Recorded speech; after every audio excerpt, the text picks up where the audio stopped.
Good evening, everyone, and welcome to the Villa Park podcast. It's Kev here for a quick preview of the Chelsea game. Obviously, it's coming up fairly soon, and it's a pretty big game. So, I'll be talking through a little bit about that.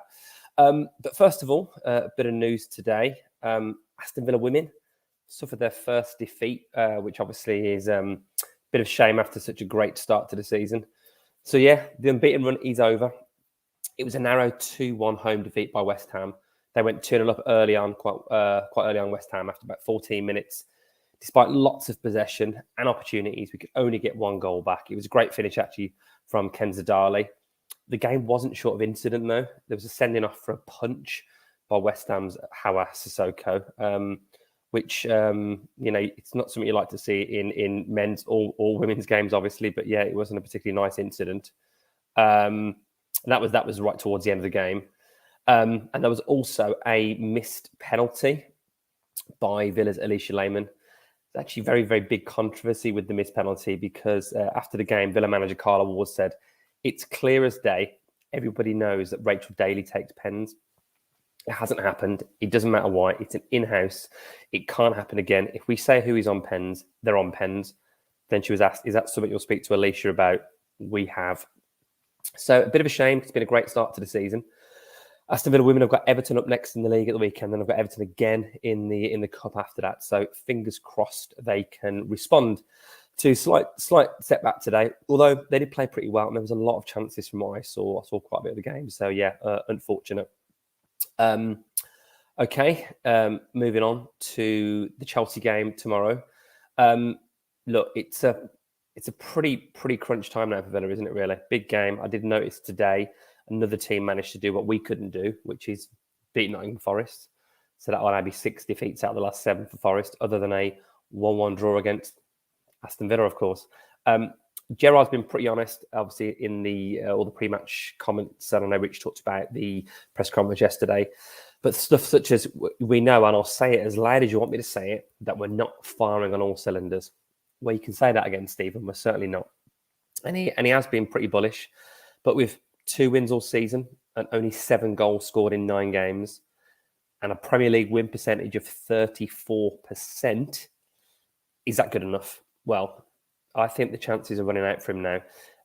He's saying the right things, but are the players going to respond? That's the most important thing for me. Are we going to get a performance tomorrow? He said the margins are small, and worse to the effect of whether it's a little bit more luck, confidence, or belief, we can get there. The thing is, for me, what kind of chances are we creating? That's the issue. I don't think in a lot of games we're creating many chances. And then when we are creating chances, how good is our finishing? These are big things we've got to fix, because it's all well and good saying we're unbeaten in 4, but did we really look like beating Forest? Did we really look like beating Leeds? I know we had a few more chances in that game, but go back to Bournemouth, go back to West Ham, all these different situations this season, we've had really big missed opportunities despite having a very kind run of fixtures. Graham Potter is up against Steven Gerrard.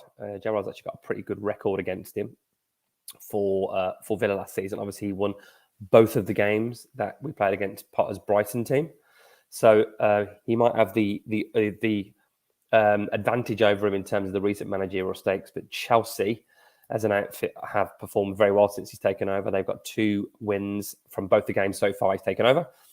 And they're a run of 4 wins in the last 5. So Chelsea in pretty good form. They'll be coming to Villa Park feeling pretty good, I think, about how their chances are going to be to capitalise on what is a good time to play Villa from their perspective. But Villa, under a full house at Villa Park, what do you reckon?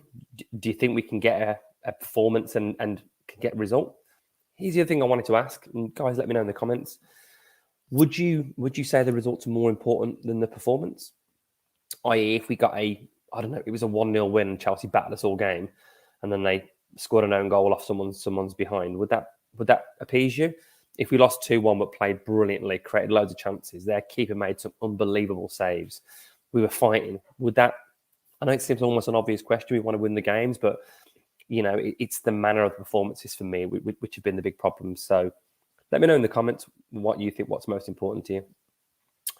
I'll show you a quick stat. AVFC Stato, who's a friend of the show, and hope they don't mind me sharing sharing their stuff. I'm sure you'll let me know if not. But a very interesting stat: Aston Villa are averaging 10.9 shots per game in the Premier League this season. Only in 2015-16, with 10, have they averaged fewer shots per game over a season. So, and that was a campaign that saw Villa finish bottom of the league. So currently 10.9 shots a game, not even 11 shots per game, and we went down with 10 shots per game. That is a pretty scary statistic, and it's something that needs to change quite quickly. I've done a lineup for the game.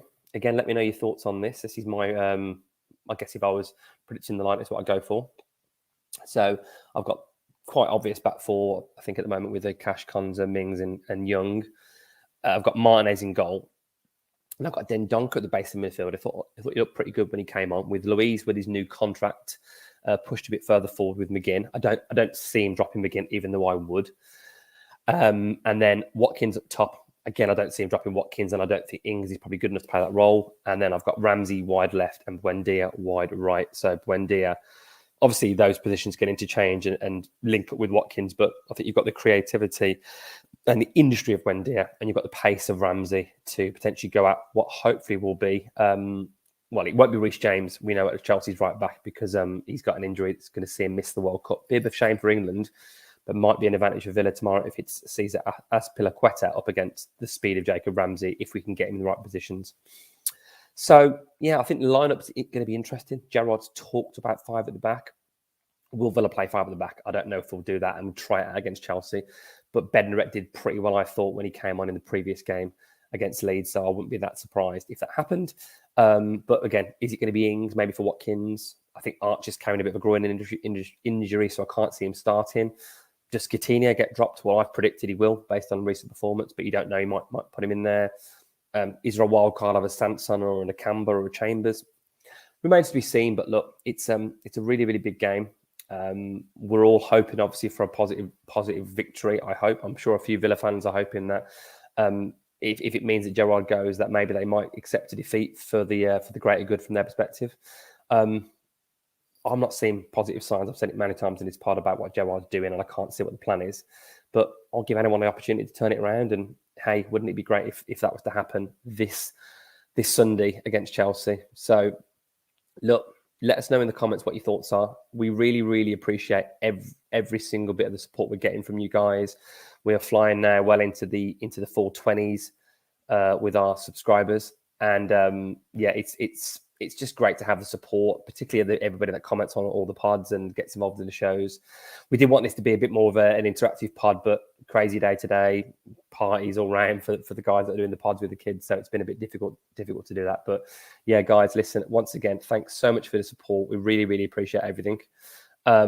If you're going to Villa Park tomorrow, obviously let us know your thoughts in the comments about how you feel the game has gone, because we always like to get in your comments as well. But yeah, I think it's probably enough from me now. We'll be back probably wrapped into the show fairly soon. I hope we can get on after the game tomorrow night, hopefully, and talk about it. And remember, guys, we all follow the Villa. Fingers crossed tomorrow.